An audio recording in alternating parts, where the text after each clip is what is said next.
Hello and welcome to this week's episode of Higher or Lower, the show brought to you by SpreadX, Sporting Index and oddschecker, as we look ahead to the weekend's football and say if we think the eventual results of the spread betting markets will be higher or lower than the midpoint. I'm your host, George Ellick, delighted to be joined by Jack Wright as ever.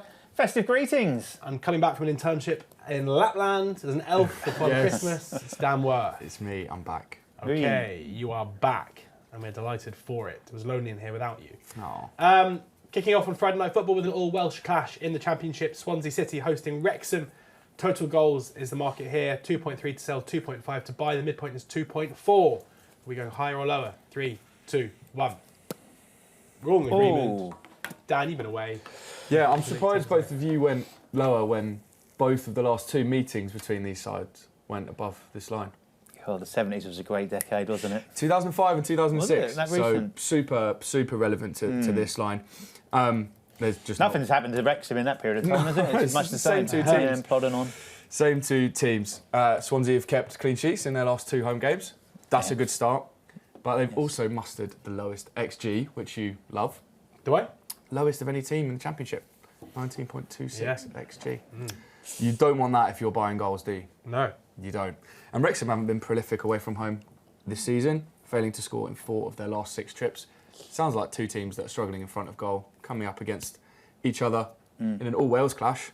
Might make it feisty, who knows, but certainly will make it low scoring, I think. Jack? Yeah, much the same. I fancy tight and cagey rather than open and exciting in this one. You mentioned the XG. I've gone and just drilled down into what it's been like under Vitor Matos since he's taken over from Sheehan. Swansea aren't prolific so across the season so far. The XG is the worst in the league. But they've only got above 1 XG in one of his games despite scoring in all of them. 6 of 11 at home this season have gone lower. And Wrexham are the under 2.5 goals kings, which obviously is relevant to this bet because that's effectively what we're playing here. 14 of 21 across all venues, 67%. 8 of 10 road trips this season. That's each of the last 7 have gone under.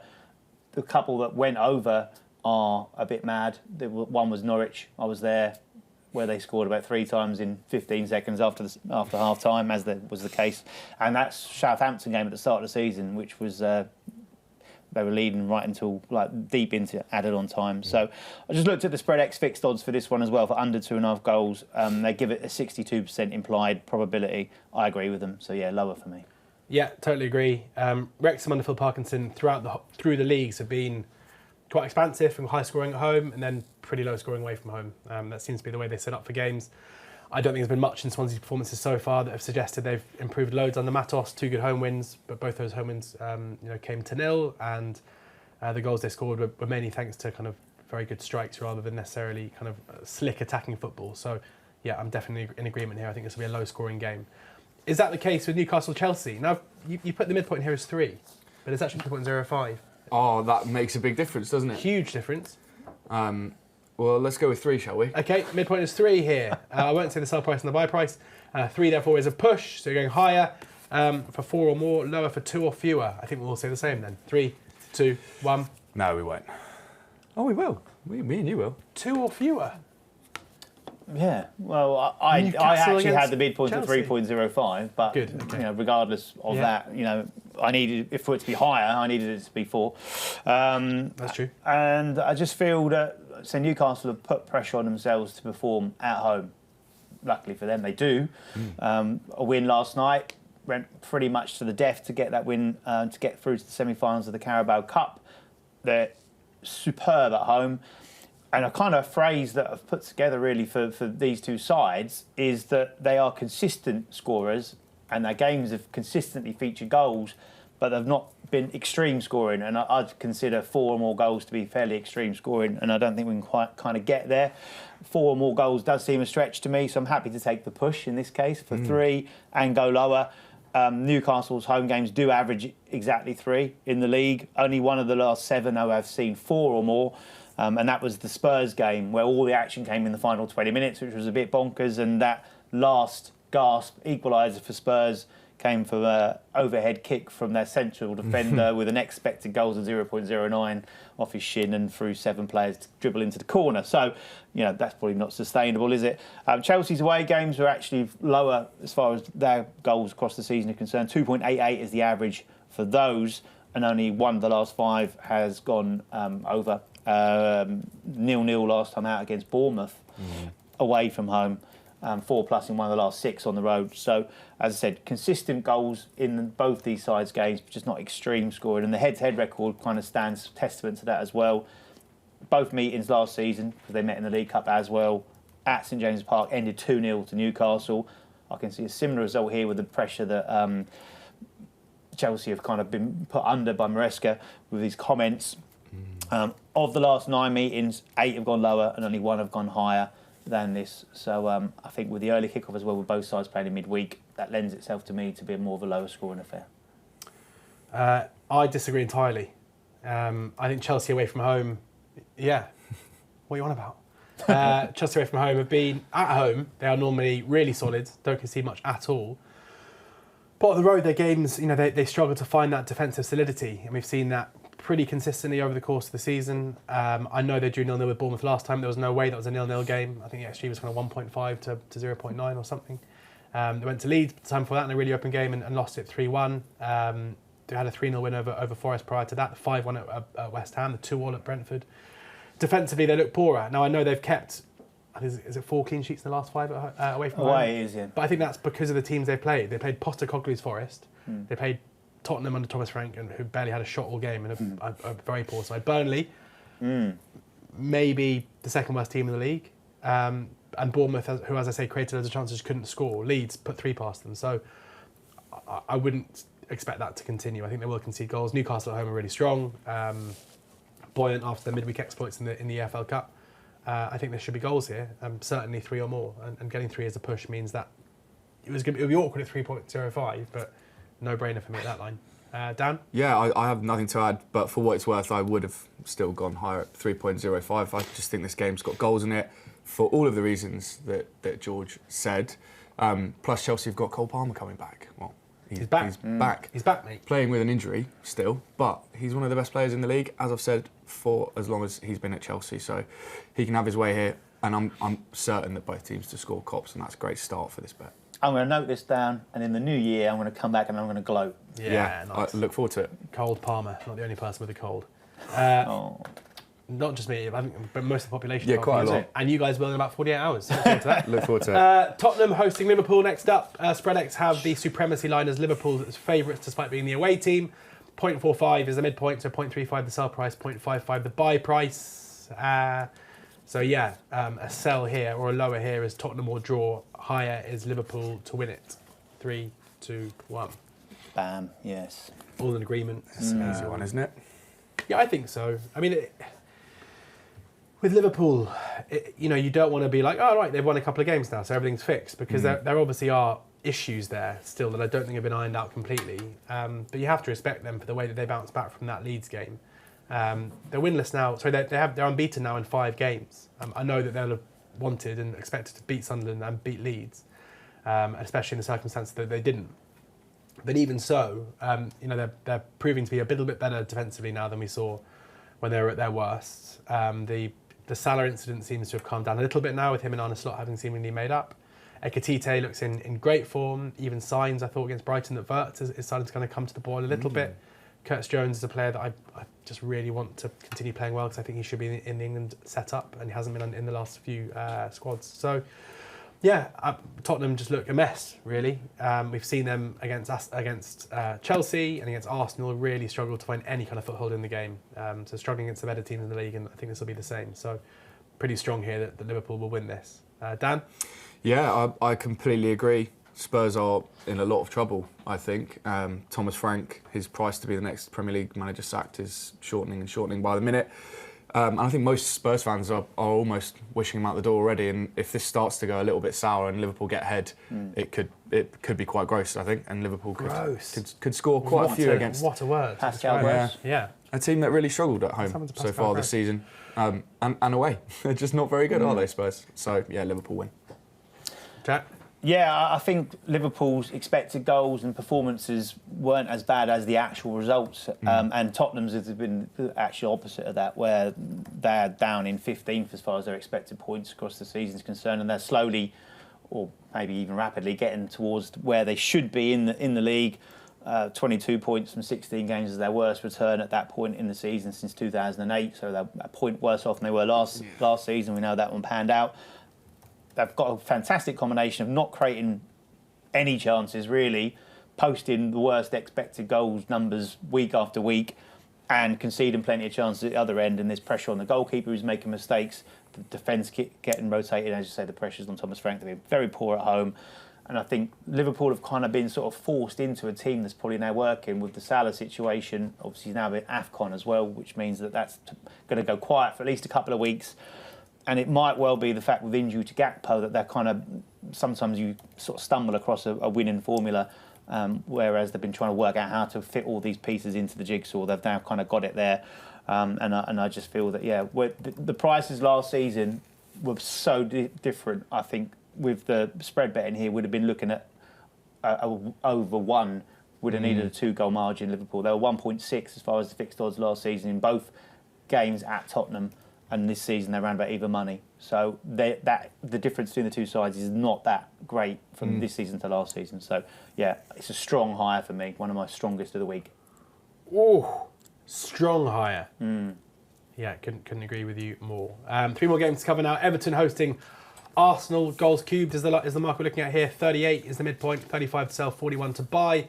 So this is total goals in the game times by itself 3 times. So 0 is 0, 1 is 1, 2 is 8, 3 is 27. So if you're going lower here, you need one of those. 4 is 64 and higher. It goes from there. Everton hosting Arsenal. 3, 2, 1. All in agreement.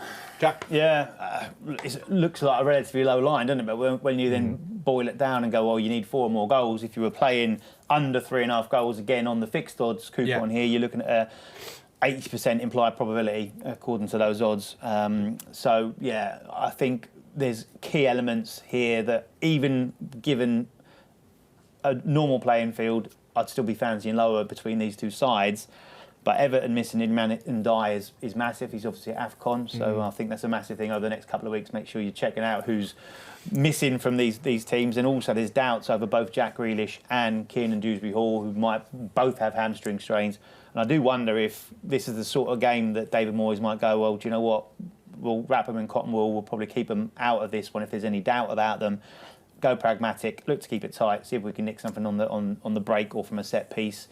And Arsenal, the interesting thing for me for last week's terrible performance against Wolves is that although Arsenal only scored 2 goals via 2 own goals, the key thing that Mikel Arteta picked out was the fact how badly they defended, and that they were deep, they were passive, and I'm sure he's obviously going to go look to put that right over the training this week, and having Calafiori back will obviously help that as well. So the averages, the amount of times this would have hit between both these sides, respective home and away games, is high, but I think just the setup of this screams lower. Dan? Yeah, I don't know if it's a bit reactionary, but Arsenal could be in a little bit of trouble, I think. Losing to Villa, I'd say they were really poor against Wolves. Got very lucky to win that game, is an obvious thing to say. I don't know if pressure will start to mount if they don't sort of sweep Everton aside. I'm not saying they have to go and win 3 or 4-0, but they should really win this game quite easily, particularly with the absentees that Everton have. But only 1 game at Everton's new stadium has gone above this line so far, and Arsenal haven't really hit above this line away from home this season either. The last 6 between these two at Everton, all under, just doesn't scream goals to me, particularly, as you mentioned there, after that Wolves game where they really created very, very little. Yeah, I agree as well. As Jack says, I think the issues or the injury issues or the doubts that they've got over attacking players are going to be so important here. And we also know that David Moyes in these games basically always sets up the same way and it never really works. They sit really deep, they look to soak up pressure, and for the most part they end up being undone, but they normally lose it by a couple of goals. And I fancy Arsenal to win this one 2-0, regulation win, and finish under. And also with goals cube, normally selling it is pretty nasty and quite kind of, because it can go obviously spiral, but and this might be famous last words, it doesn't feel like a game that could end up 5-2, does it? So, No. Anyway, well, now I've said that. 2 more games. Villa hosting Manchester United now. Villa firmly in the title race, some will have you believe. Where can Manchester United finish the season after their 4-4 draw with Bournemouth in the week? Villa favourites here, unsurprisingly, at home. 0.3 is the midpoint. Sorry, 0.4 is the midpoint, 0.3 to sell, 0.5 to buy. So higher as a Villa home win, lower is United or draw. 3, 2, 1. Well, agreement again every time, Dan. I know, these markets all feeling quite obvious, aren't they? Which worries me slightly. Yeah, alarm bells. Villa just quite good, aren't they? Yeah. The real deal, aren't they? It looks that way. And United... Champions elect. I'd love that, to be honest. That would be great. That would be great. 33-1, I think, there. Yeah, I'm not sure. Maybe worth a couple of quid. But United keep flirting with the idea of putting a run together, look good in patches, but then falling short. That game was great, right? 4-4. Everyone loves to see that, but United really should have won that game, and they didn't. And I'm not too sure if this Man United side, who I'm sure you're going to talk about, will have absentees due to AFCON, have got it in them to go to Villa, where they're notoriously very strong, as in Villa are notoriously very strong, and get a result. I think Villa win, simply. Okay, Villa to win. Yeah, I agree. There are obviously big red flags in Villa's underlying numbers, like massive red flags, huge flags. But I can't get away from that performance against Arsenal, where in a home game against the best team in the league, and they had to find a way to win, and they were genuinely very, very good. And that with United's defensive issues, as good as they were going forward, and they were really good going forward in midweek. The back three of Yoro, Heaven, and Shaw just doesn't really work at all. And I think the Villa will have a lot of joy in exploiting that. I think this will be a really high-scoring game. I could see it again being another 4-2 or something. But I think Villa will find a way to win it. Final game on the card before we get on to our best bets of the weekend. Fulham hosting Nottingham Forest. Total goal minutes is the market we're looking at here. 129 to sell, 139 to buy. So the midpoint is 134. 3, 2, 1. Oh my It's goodness. getting a bit boring now, So isn't it? friendly. It's Christmas, isn't it? It's just friendly. Friendly. Yeah, I like it. We agreed on every single market last week. And how do we do? Half right. Is that it? Yeah, we actually started very poorly. We started like England's batting order today and collapsed. But we came on strong at the end, as England will do tomorrow. A lot of late goals in Fulham games at the moment, and very open games. Yes. They conceded late in midweek against Newcastle in the Carabao Cup. They had that end-to-end game against Burnley that probably could have seen more goals than the 5 that we actually saw. We had that ridiculous game against Manchester City fairly recently too. And Forest, even though Dyche in, you think like Dyche, defensive-minded, their games aren't short of goalmouth action. So, and with Fulham favourites here, obviously, and likely to go ahead, that should open it up to be fairly end-to-end. So, yeah, I am reckon goals the way to go in the Fulham games in what is quite a low line, probably because of the Dyche factor. Jack? Yeah, the Dyche factor is an interesting one because, as you say, you hear that and you go, oh, it's going to be low, tight, cagey. And quite a few of the games that, since he's been at Forest, he's been involved in, have been both teams to score no. Only one team's been doing the scoring, but they've generally scored 3 or more goals. That's kind of been going over the sort of standard lines that we talk about. Forest have scored 3 in 3 of the last 6 in the league, including away at Liverpool. But they've conceded 2 or more goals, very un-Dyche-like, in 4 of his 8 league games. So there's been goals at both ends, not necessarily at the same time, but like one or the other. And I think Fulham, generally for me, are a side that just, you hear Fulham's name and you think both teams score. And I think that will be the case here. And I've got 2 kind of ways this game could play out. It could well be a game with 3 or 4 goals in it, as has been the case with Fulham's games, although recent events have spiked that average. Their average is just over 3 across the season, across all venues. So it could be a 3 or 4 goal game, or it could be one of those games that, say, is a bit of a slow burner and then we see a couple of goals late on in the piece. Either way, I think 1-3-4 is a low line, and I'm very happy to attack it with how these sides have been playing recently. Exactly the same. Cool. You mentioned late goals in Fulham, but no team have conceded more goals in the last 15 minutes of games this season than Nottingham Forest. That bodes pretty good. Pretty good? Pretty good. Pretty good. That bodes very well for this bet, and both of these teams are in a small handful of teams that have a negative goal difference in the second half, which also bodes well for this. So a low line, and I'm like you, ready to attack. Okay, stay with you, Dan. What is your best bet of the weekend? Right, I'll be honest, I've struggled a little bit this week to find a bet that I love. What else is new? Yeah, true. Very true.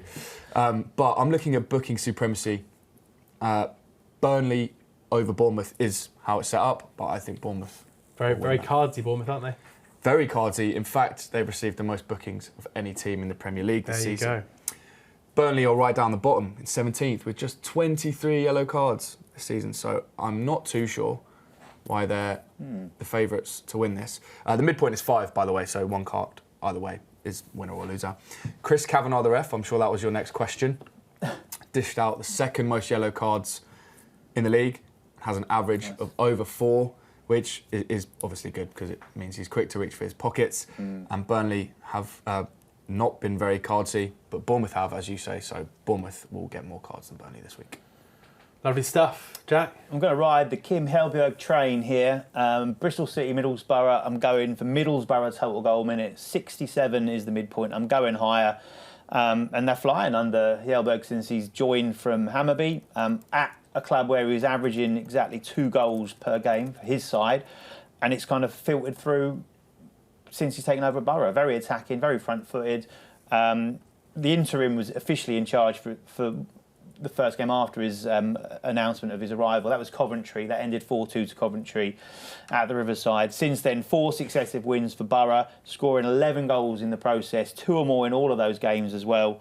Including the Coventry game, the total goal minutes for Middlesbrough have been 81, 159, 120, 78 and 116. That's an average of 111. Only 2 sides have scored more than Borough's 13 across the last 5 in the 92 of English football. Cardiff being one with 14 and Manchester City being the other with 15. So by a process of elimination, that would mean that in the Championship, Borough are the top goal scorers since he's been at the club. And Bristol City coughed up XG, exceeding 1 in 8 of their 11 at home, including last time out at Coventry, it was 2.3, although they only lost 1-0. So they've given up plenty of chances, and I think Borough can take them.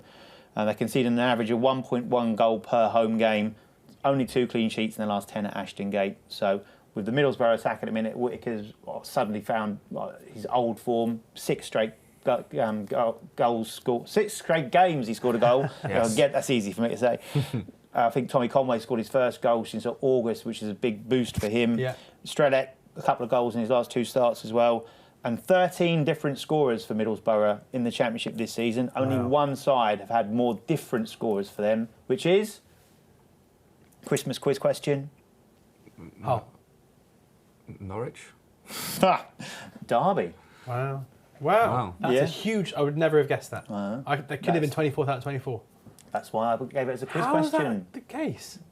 Morris has got like 10. 10? And they only scored about 19 goals. Oh, a lot of Langas. ones. Who else is there? Okay, cool. Check it out. I'm sticking to tried and tested here. I'm going with Hull goals. I can't really work out why West Brom are favourites away at Hull, if I'm honest. But the way I'm going to look to play this, I was annoyed about my Birmingham goals last week. Got the first one early, couldn't get the second one, so I'm going to learn from my mistake and just sell the time of Hull's first goal at 51. Hull are an incredibly goalsy team. Their last 2 performances, they managed to tighten up defensively, but keep their really, really strong attacking numbers going. And at home, I'd be really surprised if they don't find a way to score within the first half of this game. And that would mean this one's a winner. Hopefully it can be early. Right. There we go. Done for the year. Thank you very much for watching High or Lower this year. We'll be back in the new year. But in the meantime, make sure you sign up for an account with Spread X or Sporting Index if you haven't already got one. There is a link in the show description. Click on that. Sign up. There is the new customer offer there. Do read the T's and C's and remember that losses can exceed your initial deposits. And oddschecker have you covered for all of your fixed odds betting needs. WhoScored.com have all the stats needed for your betting on football too. But have a great Christmas. Have a wonderful new year. We'll see you in that new year in January. Thank you to Jack. Thank you, George. Thank you to Dan. Thanks, mate. Please make sure you're gambling responsibly and enjoy what is a festive feast of football.